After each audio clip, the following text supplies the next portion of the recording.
नमस्कार। मेरे YouTube family को बहुत बहुत शिक्षक दिवस की बधाई। जैसा कि आप लोग को पता है आज 5 सितंबर है, तो 5 सितंबर को हम लोग शिक्षक दिवस मनाते हैं और अपने गुरु को नमन दूर से हैं तो दूर से ही कर लेते हैं। और आज मैं कुछ खास बातें आप लोगों को बताना चाहती हूँ शिक्षक दिवस के उपलक्ष्य में कि ये कब से मनाया जा रहा है और किनके नाम पर मनाया जाता है। तो आप लोग को पता ही होगा, लेकिन फिर भी मैं थोड़ा सा बता देती हूँ। तो ये शुरुआत हुई थी 1962 में शुरुआत हुआ था इनका मनाने का, शिक्षक दिवस मनाने का। और ये हमारे जो हुए भारत के प्रथम उपराष्ट्रपति जो हुए डॉक्टर सर्वपल्ली राधाकृष्णन, उनके जन्मदिन जो है 5 सितंबर 1988 को वो जन्म लिए थे, उनके उपलक्ष्य में मनाया जाता है। उनको हम अपना आदर सम्मान देते हैं। ये उनके जन्म दिवस के दिन पे ये मना के, ठीक है। और उनका डॉक्टर सर्वपल्ली राधाकृष्णन का जन्म हुआ था तमिलनाडु के एक छोटे से गांव में हुआ था। और वो बहुत ही प्रतिभाशाली थे। अपने प्रतिभा के दम पे वो बहुत सारे स्कॉलरशिप जीते और वो विदेशों में भी गए थे पढ़ाने के लिए। फिर वो BHU जो है बनारस हिंदू यूनिवर्सिटी के कुलपति भी नियुक्त हुए थे। उसके बाद उनको भारत का प्रथम उपराष्ट्रपति वाइस प्रेसिडेंट बनाया गया। फिर उन्हें भारत का फर्स्ट तो डॉक्टर राजेंद्र प्रसाद है, सेकंड राष्ट्रपति उन्हें बनाया गया था।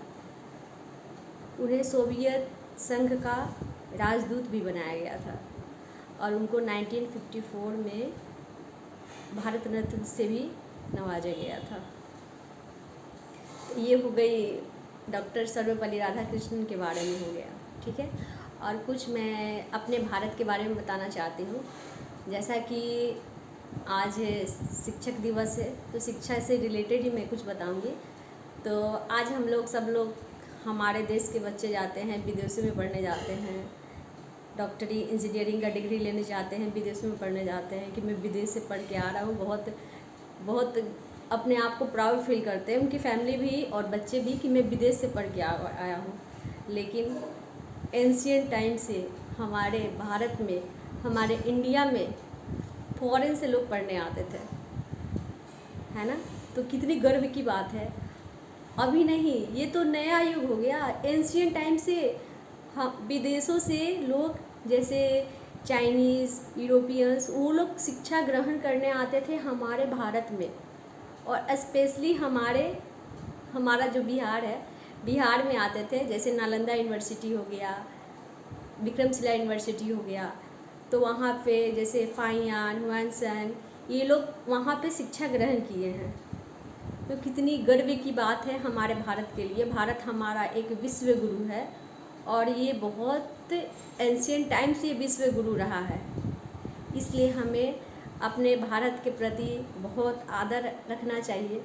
कि सोचो आज विदेशों में जा रहे हैं लोग पढ़ने, और कुछ मतलब उस टाइम हमारे भारत की संस्कृति विरासत इतनी मजबूत थी, इतनी संपन्न थे हम लोग कि विदेशों से बच्चे पढ़ने आते थे हमारे भारत में। तो बहुत गर्व की बात है। इसलिए हम भारत को विश्व गुरु के नाम से जानते हैं। और हम क्या, पूरे विश्व में सब लोग जानते हैं कि भारत एक विश्व गुरु है। तो ये हो गई हमारे भारत की बात और हमारे राष्ट्रपति की बात हो गई। अब हम कुछ अपने टीचर लोग के बारे में बात कर लें, शिक्षक लोग के बारे में बात कर लें। तो शिक्षक सिर्फ शिक्षक एक नहीं होता है। शिक्षक में माता पिता और शिक्षक सभी के गुण होते हैं। शिक्षक का दिल बहुत बहुत ही उदार होता है ना। एक दीपक जो होता है, दीपक के चारों ओर अंधेरा रहता है ना। दीपक के पास में अंधेरा होता है, लेकिन प्रकाश चारों ओर फैलते रहता है और खुद वो जलता है दीपक और दूसरों को रोशनी देता है। उसी तरह से हमारे शिक्षक होते हैं। खुद मेहनत करके समाज को एक पढ़ा लिखा समाज देते हैं, है ना। हमारे मतलब वो चाहते हैं कि हम कुछ भी हो, हम किसी लेवल का पढ़ाई किए हो, लेकिन हमसे बेटर हमारे सारे शिष्य लोग बेटर हो, सारे अच्छे अच्छे जगहों पे जाके हमारा नाम रोशन करे, है ना। तो शिक्षक और सड़क दोनों का काम एक ही होता है। शिक्षक जहाँ है वहीं रहता है और सड़क जहाँ है वहीं रहता है। अंतर क्या है कि शिक्षक अपने बच्चों को मार्गदर्शन देता है कि किस दिशा में जाना है, और सड़क मुसाफिरों को मार्गदर्शन देता है कि मुसाफिर इधर जाना है तो उधर जाते हैं, उधर जाना है तो उधर जाते हैं। बट सड़क जो है एक ही जगह रहता है ना, और कितने लोगों को उनके डेस्टिनेशन तक पहुंचाता है। उसी तरह शिक्षक लोग जहाँ हैं, जैसे जो मतलब बहुत अच्छे शिक्षक हैं उनके बारे में मैं बोलना चाह रही हूँ, उनको क्रेडिट देना चाहती हूँ कि जो वो शिक्षक पहले थे अभी भी वही हैं, लेकिन उनके बच्चे कहाँ कहाँ कितने बड़े बड़े ओहदे पे, कितने बड़े बड़े पोस्ट पे बैठ जाते हैं, है ना। तो ये हो गई शिक्षक की बात। अब कर लेती हूँ कुछ अपने पेरेंट्स की बात, माता पिता की बात। तो हमारे माता पिता भी एक शिक्षक से कम नहीं होते, स्पेशली माएँ का रोल बहुत बड़ा होता है। माँ हमारी सबसे बड़ी गुरु है, प्रथम पूज्य है, प्रथम गुरु है हमारी माँ, ठीक है। पहले तो रटाया जाता था बचपन में। मैं मतलब सबने सिखाया तो मैं सीख ली कि शिक्षक हमारी माएँ हमारी गुरु होती, प्रथम गुरु होती है। लेकिन आज रियलाइज होता है, आज महसूस करती हूँ, आज डेली महसूस करती हूँ मैं कि मैं जो भी हूँ अपने माँ के बदौलत हूँ।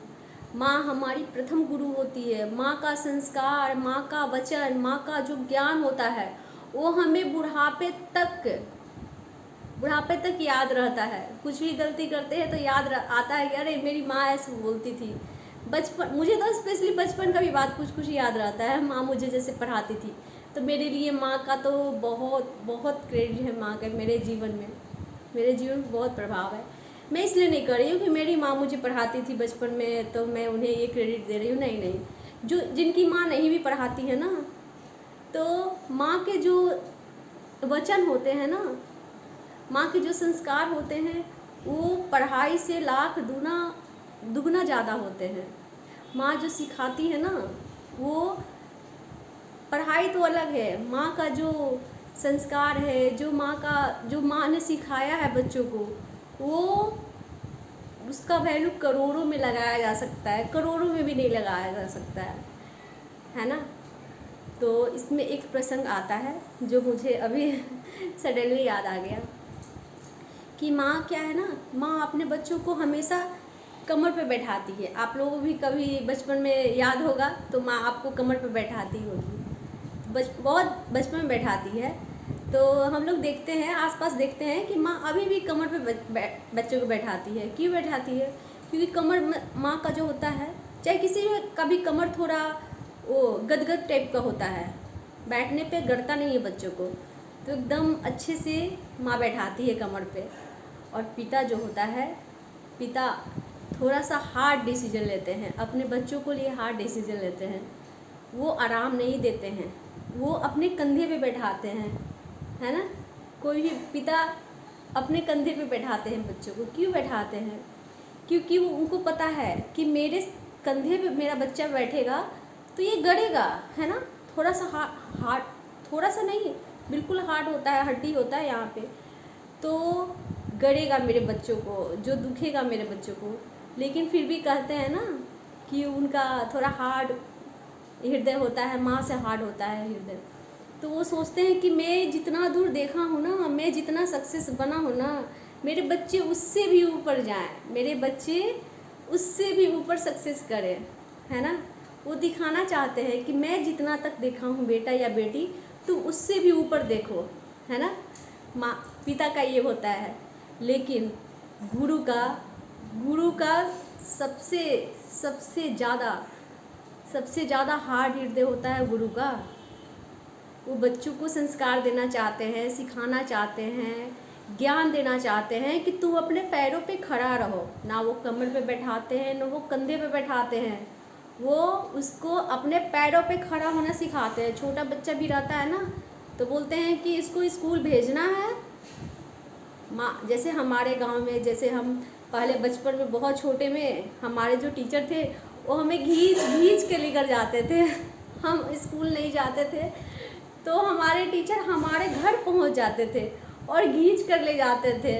बोलते थे नहीं, हम अपनी मम्मी के मतलब आंचल में छुप जाते थे, पीछे छुप जाते थे, रूम में छुप जाते थे। बोलते थे नहीं, निकाल के उसको लाइए, उसको स्कूल भेजना है ना। तो टीचर को थोड़ा भी, जो टीचर दया करती है तो वो तो सही बात नहीं है ना, तो टीचर दया नहीं करते हैं, ठीक है। वो उसको अपने पैरों पे खड़ा होना सिखाते हैं, है ना। वो चाहते हैं हमारे बच्चे खूब तरक्की करें, हम जहाँ पे हैं उससे भी ज़्यादा तरक्की करें।